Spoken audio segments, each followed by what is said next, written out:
Hello everyone, আমি মাম্পি এসে গেছি হুসাইকে নিয়ে। আজকে সবার কেমন কাটলো দিনটা?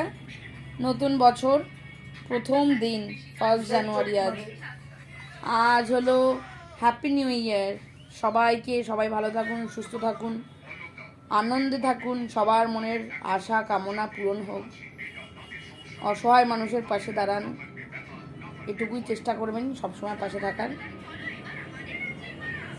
আমাদের হুসাইকে একটু আশীর্বাদ করবেন, হ্যাপি নিউ ইয়ার করে দাও সবাইকে। Tata, bye bye. আবার আসবো পরের ব্লগে। কিছু কেনাকাটা করেছি, দেখাবো অবশ্যই। মার আজকে জন্মদিন ছিল, আমার মায়ের অনেক কেনাকাটা করেছি। মা চেয়েছিল একটা ফটো অ্যালবাম, তো সেটাই বানাতে দিয়েছিলাম, সেটা ভিডিও করতে পারিনি। কালকে অনেক ভিডিও বানাবো, ব্লগ বানাবো। অবশ্যই আপনারা পাশে থাকবেন, লাইক শেয়ার কমেন্ট করবেন, সহযোগিতা করবেন যারা এই ভিডিওটা দেখবেন।